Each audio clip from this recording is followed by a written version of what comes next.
Please be seated. And good morning, good morning, good morning.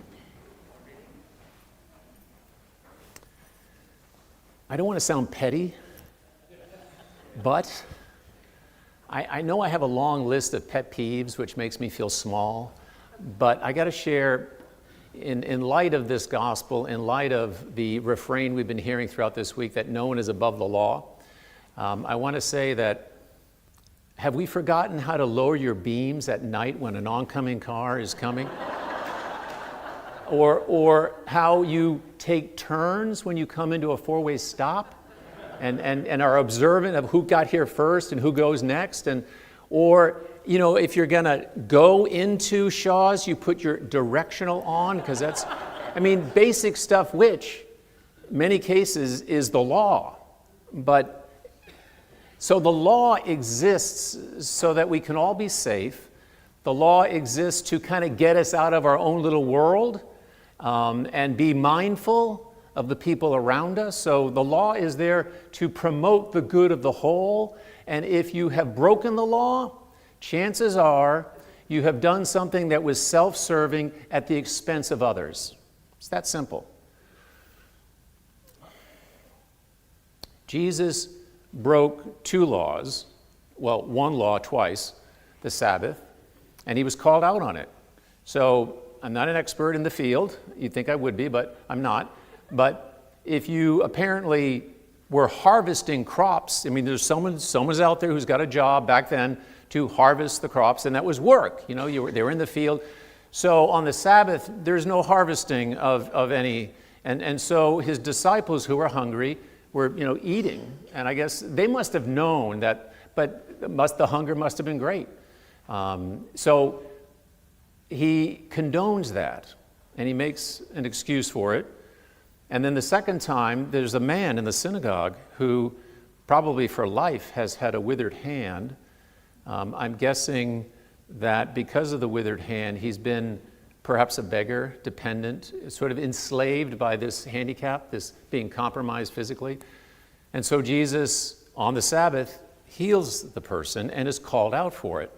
Now, I think it's safe to say that in both cases, it wasn't Jesus breaking the law to benefit himself at the expense of others. It was breaking the law to be of service to others, even at the expense of himself, right? So the Sabbath, as I understand it, is that one day that is set aside apart from the other six. So during the other 6 days, and this does relate to all of us today, we have to go about making a living, right?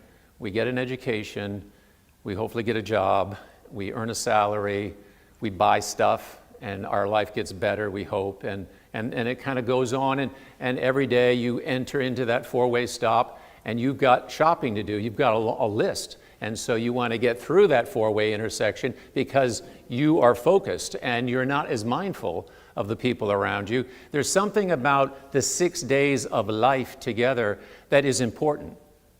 I wouldn't have a job, I wouldn't be talking to you right now if I didn't work hard during those 6 days. But I think it's safe to say that all of that, much of what we're doing during those 6 days is transactional. Like, I need this done. Can you do this for me? If you do this for me, I'll pay you. That's how you get a job. That's how I get my job done. Exchange. I mentioned this morning how I'm the worst person to go buy a car because I want to have a relation with the guy who's selling me the car. Because it makes me a sucker. And for me to pull back and not have a relationship with this guy and think of him, this is transactional, and I'm going to get the best deal, and I just melt because the guy says, "Hey, bud, and I walk away paying far more than I should have." And so there's a time and place for transactional. There's nothing wrong with that, and we do it for 6 days. But there's this other day when we need to be liberated. Think of a genie coming out of the bottle. We're liberated. Think of God calling forth the people of Israel out of captivity in Egypt, which is referenced for the Sabbath. He's the one who pulled you out of this enslavement, this captive in the bottle. You were just crammed up in the bottle, serve it, and the Sabbath is to say, guess what, you're freed. And if we can make that shift from looking at the person who's giving us the coffee, or not looking at the person giving us the coffee, fumbling with our money, thank you, I'll take my coffee and go, that's transactional. On that one day, which is no longer set aside, I grew up with blue laws, maybe you did as well here in New England, and I thought, I miss them. I miss the change of day. I miss the whole feeling of the day. I didn't know why, but now I long for something that would give me some support, encouragement, maybe even a little edge that says, hey, what are you doing here? This is the Sabbath. And on the Sabbath, we are to look at one another not as a means to an end, transactional, but we're to look at one another and our pets and our oxen and our everything that has come to our lives, and to see them not lacking, not, you still need to do this for me, or as in that day of rest, it's here and now. You don't think about the tomorrow, you're not thinking about the past, you're here and you're enjoying the wholeness and the beauty and the perfection. I know that's a big word, but really the perfection of you. And you're looking at me and saying, Brad, I don't need you to do anything today because I'm seeing you for who you are. And so the Sabbath is about, as I say, like leaving the bottle. And Jill, we had a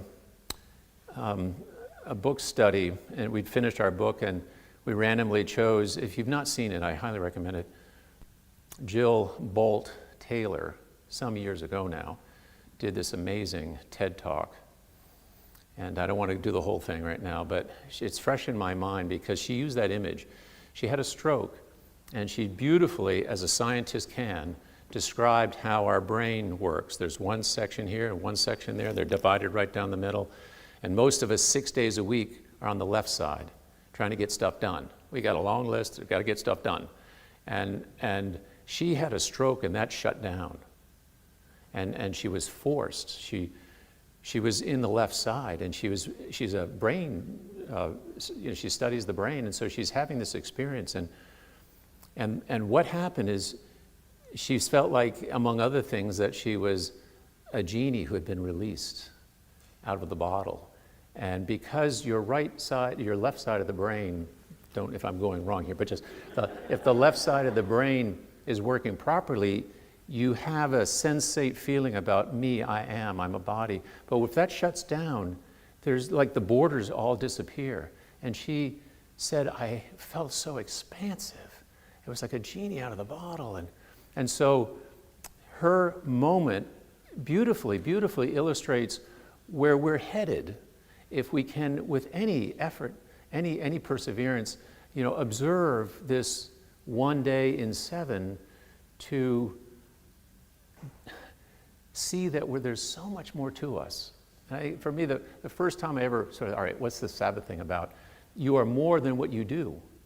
And so for 6 days, I'm trying to make myself, a success. And I want to make myself big, and I want to earn a salary. I want to do all of that good stuff, working hard, work ethic. Turns out, if I can set that aside for one day and fall into that space that is Sabbath time, I am infinitely larger than this little small person could ever be. And in that space, there's generosity. And so we don't have any reminders. I'm thinking, isn't it odd that we set our clock? I mean, I'm generally pretty good about waking up before my alarm. But on Sunday, I set that alarm. And I'm grateful that sometimes it wakes me up because I know I need that help, right? We need help getting out of the bottle and being that part of us that gets lost along the way. And we don't have, a law prohibiting transactional behavior on Sunday anymore. There's nothing to encourage us to do that anymore. There's nothing to encourage us. There should be enforced laws about, four-way stops and turning down those blinkers. But I'm looking for something that would help me help you be awoke to how I am being held captive. As much as I think I'm getting ahead in life, if I'm only transactional with the people around me, I am a small person. I might be an effective person, but I'm not a joyful person. I'm a small person, and I don't want to be that person. And when I do obey the laws of the road and let someone go in front of me, or if someone's tailgating me, it's another, there should be a law against that. There is, pull over, let them go. And so, not really. So simply, if you need to set your alarm clock to remind you, because there's no other way and we need the help to be reminded, to be, call it sabbatical, to be observing the Sabbath and keeping it holy. When you're driving, and I guess this wouldn't work if a 14-year-old was listening to me, but if you're driving,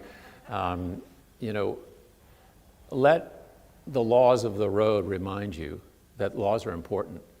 And if you get pulled over, and you should, for not dipping down your lights when someone's coming, I hope, I just pray sometimes when someone's going by, where's the police? That guy should be pulled over. So use, I don't know, this is just me trying to be handy, but use, those laws of the road to help push you not only to be mindful of the people with whom you share the road, but let it take you another notch, and let it be that reminder that we all need to